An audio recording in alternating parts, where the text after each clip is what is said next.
Hi, I'm David Cotton. I'm a father, a brother, a son.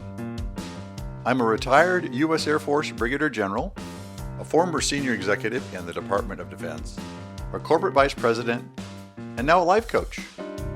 At the age of 59, I told my wife, my kids, and the world, I'm gay.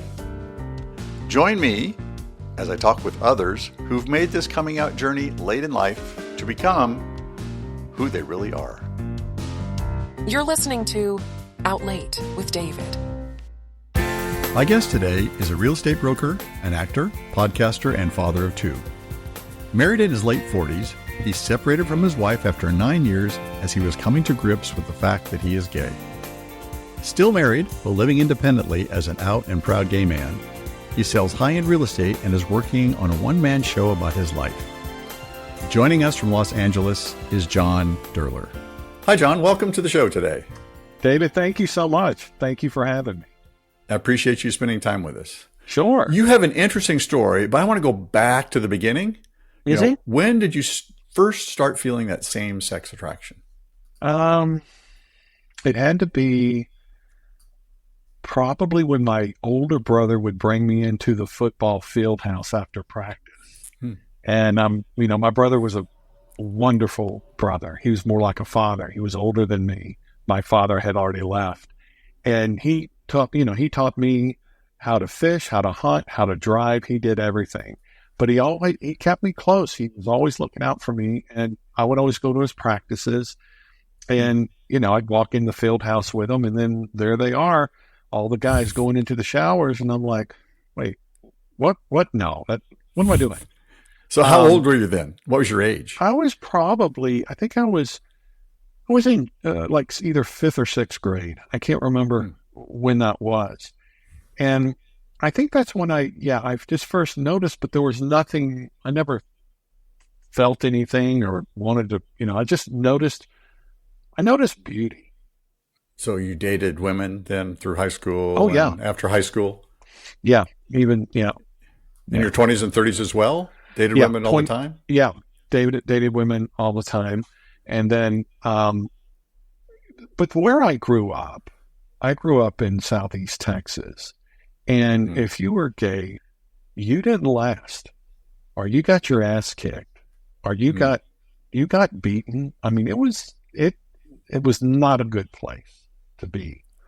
I think there was a fear, a subconscious fear, maybe.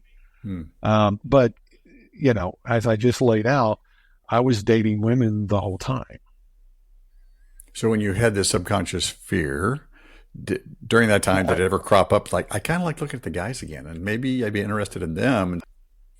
Back then, we all know there's good-looking men, there's good-looking women. Mm-hmm. We're always attracted to them. I mean, that's what Hollywood is built on. Mm-hmm. So I could appreciate that. I appreciated a handsome man, just like a handsome woman.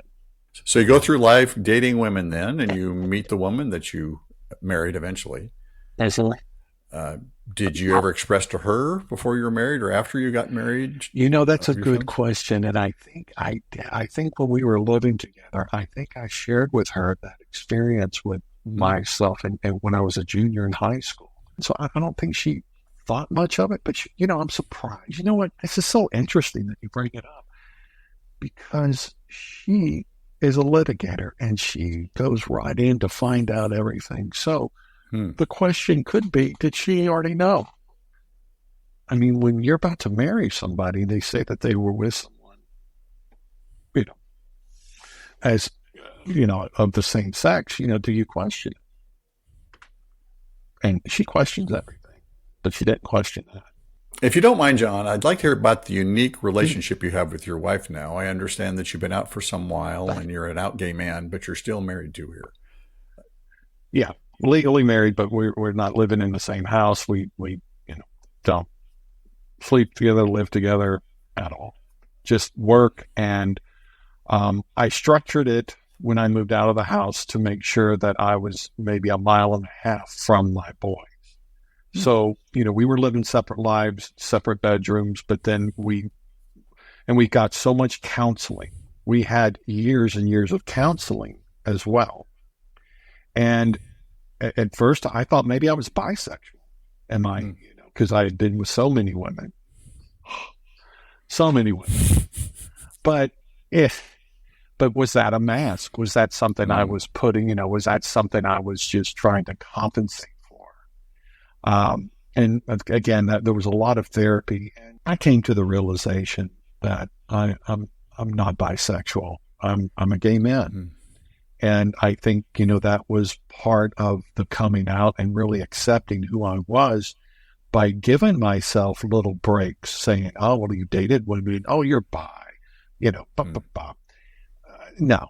And then that's the whole thing about this, is being true to yourself. And I had to be true to myself. So I ended up moved down about 1.5 miles from the boys. And, it's like a triangle of where our office is and then both houses. So it's very convenient. And we told the boys, that we still love them, that mom and daddy are divorcing, and they were 5 and 7 at the time. And a year went by or 2 years went by. I need to tell them because I never told them. So now they're 7 and 9.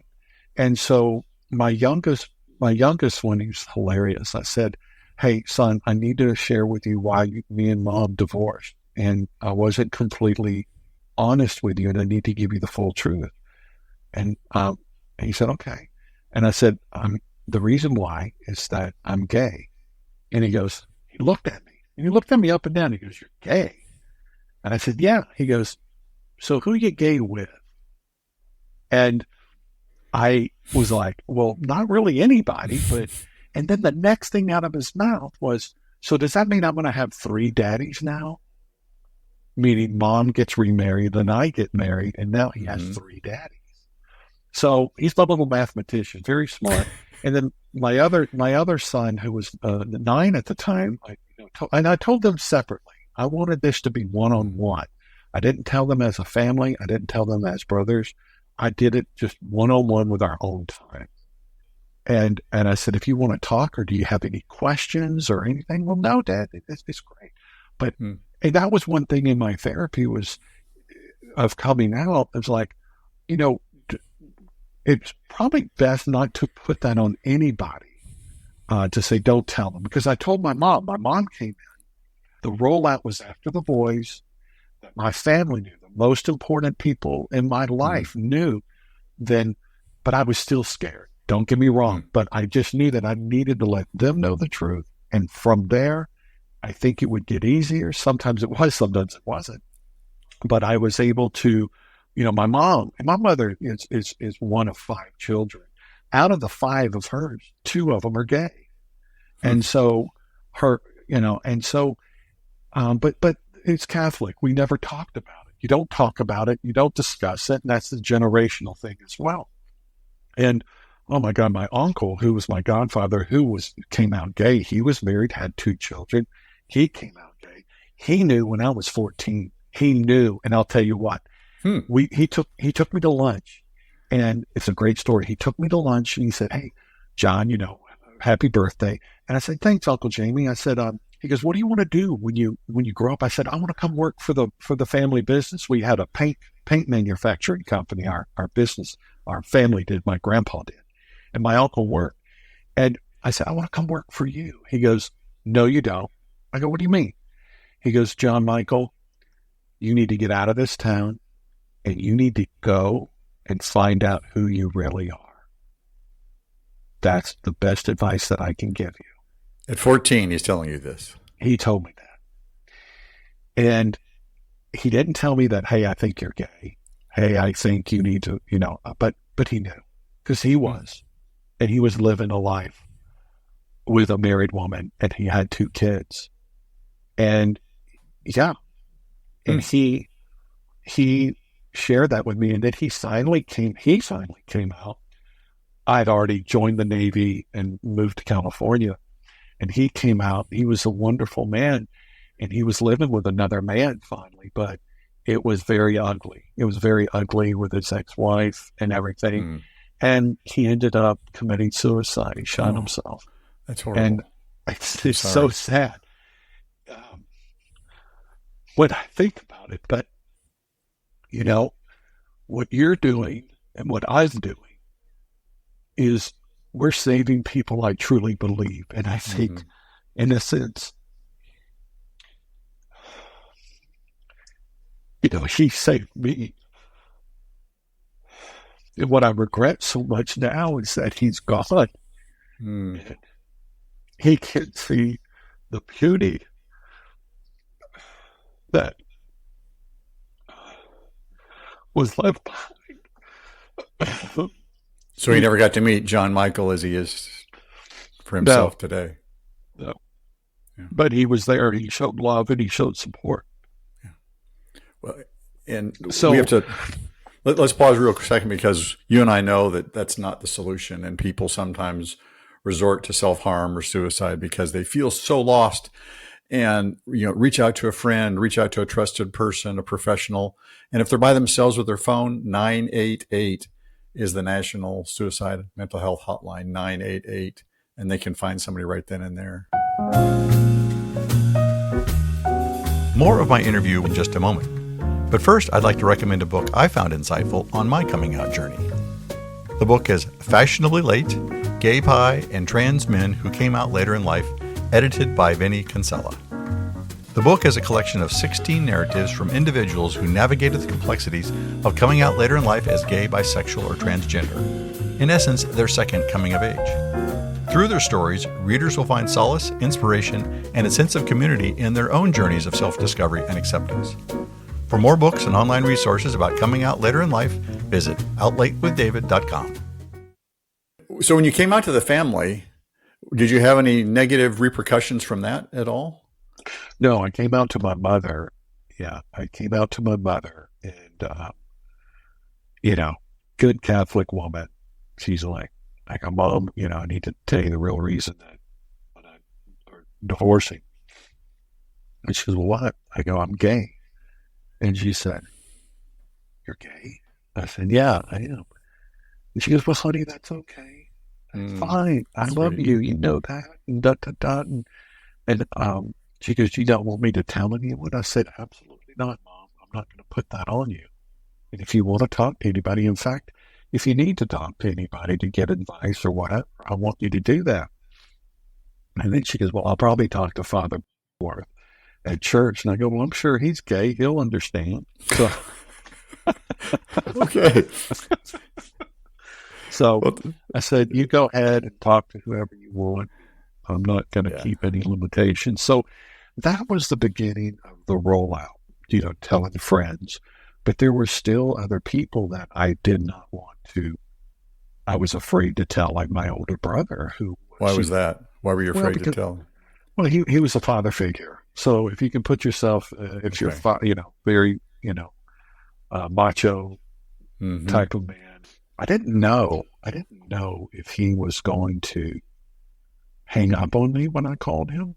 So I texted him first. I said, hey, do you have 30 seconds or an hour to jump on the phone? And he goes, wait, what? Because either, 30 seconds, I'll tell him and he'll hang up. So I said, do you have 30 seconds or an hour? And he said, yeah, call me. So I called him, and he was coming back from East Texas. And he goes, listen, I'm going to be hitting a dead zone here in about 15 minutes. So if we get dropped, I'll call you back. I said, okay. He goes, well, what's going on? What's happening? I said, well, I need to talk to you. He goes, what? He goes, you okay? I said, yeah. And I said, look, brother, I'm gay. Oh, yeah, fuck you. Yeah, I'm gay too. That's what I got from him. And I said, no, I'm serious. I'm gay. Yeah, I know. Fuck you. Oh, you didn't want me to cuss on here. Sorry, but I'm quoting. He said, come on, man, that's bullshit. No, you're not gay, whatever. I said, no, I'm gay. He goes, and it went back and forth. And then the call dropped because he went through the dead zone. So he had 15 minutes, or he had 15 minutes to think about if I'm telling the truth or if I'm not. And he had to sit with that. And so 15 minutes later, my phone rings, and it's my brother. He goes, hey, are you serious? And I said, yeah, I am. He goes, hey, man, it's all good. And my brother's a warrior. He's a warrior. He's uh, smart man, businessman, but also totally into the Navy. He served in Iraq 2 or 3 times. So he goes to the survival mode and the protection mode. So after I told him that he wanted to protect me, he goes, "Hey, if anybody ever gives you any shit because you're gay," he goes, "I want you to get a burner phone and you call me and I'll come kick their ass." So, that is him saying, "Hey, I love you." Yeah. And it's okay. So that was, that was the hardest and the most, that I was scared to come out to. And then I came out to my other friends and it just rolled out, more people. Then a year and a half ago, I had a big coming out party at the Abbey, and a lot of my friends, so a lot of my friends, so, you didn't put it in, but I've been an actor for 30 years. So I've done a lot of work, and I've done a lot of studying and a lot of classes, and all of my old friends from my acting days, 30 years ago, we all were in class together. I told a few of the ladies, they go, "Oh my God, we need to have a coming out party for you. We need to have a cotillion." And I said, "Okay, let's do it." So we had a big party for me at the drag queen brunch show at the Abbey. And I had 80 people that came from New York, Texas, all over. And my boys were there. My boys were there. Sweet. And it was awesome. It was awesome. So did Dad put on a one-man show for all the 80 people in the family that showed up? Well, I did get up and speak. I told the story about Uncle Jamie, and everybody just loved that story. And it was just so much love and support that was there because, it was open to the public, but we had reserved seating. But it was, I didn't do my one-man show, which I'm writing right now. But I got up and talked. It was great. And it was such an amazing event. And so, for people that are out there that are in the position that I was, 8 years ago, 9 years ago, it gets better. It sounded like you had a lot of surprising, unexpected, positive responses from your mother and your brother of coming out. Did you have any negatives that really stuck with you for family, friends, business associates? No, not at all. Not one. Other than last month, I was in Dallas at a convention, and I ran into an old football player from high school. He wasn't, nothing happened. But he was talking, and I told him, I said, "Hey, I go, he goes, "You're not married anymore." I go, "No." I came out. And he's like, "What do you mean you came out?" I go, "I was gay." And he couldn't speak. He could not speak. He just looked at me, and he said, You are?" And I said, "Yeah." He goes, "Oh, okay." And then he goes, who, he goes, "You mess around with any of the guys in football?" I'm like, "No." But, and it was so funny because it wasn't a negative. It was just kind of like a shock, but he didn't say anything. A lot of people were shocked. They didn't even think. They're like, "What, you're gay?" And there wasn't like anybody said, "Oh, I knew." So, it was surprising, but it's been a good journey so far. As a life coach, I'm committed to help you discover the passions in your life and help you map a course to achieve the things you really want. Together, we will unwind those persistent self-doubts that are holding you back. You'll begin to see your passions more clearly and set achievable goals. Throughout your journey, I'll be there to challenge and encourage you in moving forward to discover your authentic self. For more information about my personal life coaching services, or to arrange a complimentary consultation, visit davidcottoncoaching.com. You're listening to Out Late with David.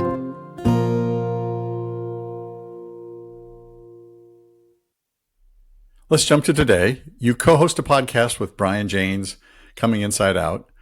What's the mission of that show, the purpose, and what do you do in that show for others?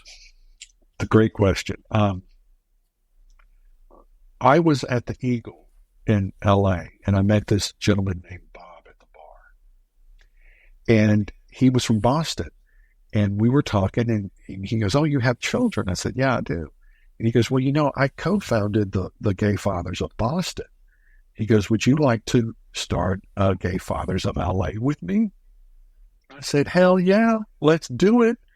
And so we started the Gay Fathers of Los Angeles. And so that's how I met Brian, and I met a lot of people. And we were at dinner one night. There was about, 20 of us at dinner. And we were just all talking about our stories and everything. And I said, "You know what, guys, we need to do a podcast and just share with people our stories." Well, 3 weeks later, Brian comes to me. He goes, "I want to do this.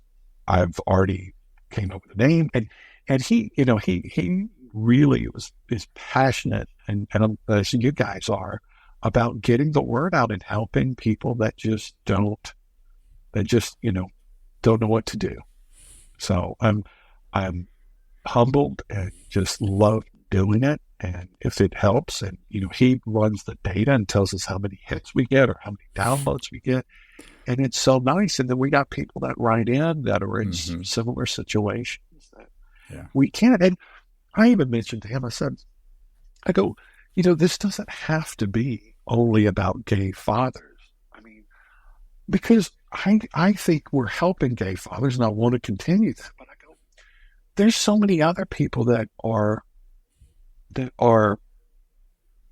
do need help, like other, like I think women or brothers, sisters, mothers that their kids have come out. How do they, if we can help anybody in this whole thing, that's what the whole purpose is. But it's been, mostly gay fathers, which there's a lot of them out there. There's a lot out there. There are. Yeah. So about personal, not to make it personal about John, are you seeking a relationship, or how are you doing in that dating world and engaging with all that's out there? Boy, I tell you what. So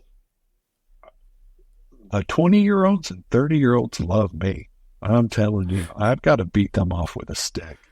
And that's a nice thing to do. It's flattering. I've come close to having a relationship. I think, within the gay community, I feel that, my experience has been there's just a lot of just a lot of hookups and stuff, which is very easy to do. But to have a meaningful friendship and relationship, I have not gone there yet. What is it you want? Mm-hmm. Do you know what you want? What you're seeking? I'm seeking a companion, somebody that we can look out for each other and be best friends and love each other. Love my kids. You gotta love my kids, and if they have kids, even better. But I'm not out really seeking that at the moment. If it happens organically, it happens. I do put myself out there. I'll go places or what have you, but I'm not on the dating apps, at the moment. I'm really focused in my life right now with my children, because I had an absentee father, and I know everything. I'm such an awesome father too. I should write a book, and I will. I mean, I'll brag about myself because I didn't have that. I didn't have that relationship with my father. And listen, we're gay men, and the first male relationship we have, is our father. That's the first male relationship we have. And, being gay or straight or whatever, that's your first male relationship. And, unfortunately, mine was absent or in and out, even worse, because he would come in and out. So my focus is raising two great young men that, will be contributors to the world. And that comes first for me right now. Well, how would you describe your happiness today, or level of happiness? My level of happiness on a 1 to 10 is probably a 6. And I think it's because I'm not completely detached and divorced. And as I said earlier, I think there's a lot that's holding me back creatively, spiritually. And, that was the other thing, too, coming out in my community here. I was known as a married realtor that had 2 kids, and that was something scary for me to come out during, because everybody knew me as a married man. That was something that I was dreading. I was dreading it, to come out to other agents that knew me as a married man. It's like they're going to judge me, or they're going to, whatever, use it against me in some way. But that didn't happen. I thought it was going to. That was something I was scared about, but it was fine. So last question, do you have any very directed, pointed advice to give men like yourself that might be in this situation that haven't moved like you have? Be true to yourself. Get help. Talk to other men that have gone down this road. There's websites, there's Facebook pages that you can go and you can reach out to, and I think that's the best advice. Love your children, love them because they're going to love you. They're going to love you, but try to do it in a way that don't run away from them. Mm-hmm. Now, it's going to be difficult with your wife. Absolutely, it's going to be difficult. I'm not going to sugarcoat that, because what I did was I completely traumatized her because she thought she was marrying a heterosexual man. And, there's a lot of, there was guilt for that. There was, apologies made and everything. And it's going to be difficult. It's going to be challenging, but you'll get through it. That's the best advice I can share with any man that's going through this right now, that's listening to us right now, is you're not alone. You're not alone. I think your advice of reach out to others and resources such as your own podcast that you do, Coming Inside Out, it's a great resource. Yeah. And as we know, sharing those stories are going to help someone else in ways that we don't really appreciate it. So thanks, John, for taking the time. I appreciate it. Well, thank you. That's all until next time on Outlay with David. When a man prepares to come out to his wife and kids, it's not uncommon to fear the worst. But for John, each person he told accepted him for who he is. A coming out story can unfold in many different ways. While much of the outcome can't be controlled, some of it can. John's dedication to his sons motivated him to take things slow, moving nearby so he could remain fully involved in parenting. Even now, he continues to work together with his spouse in a business that they share. John proves that with open communication, a family can find its own solutions.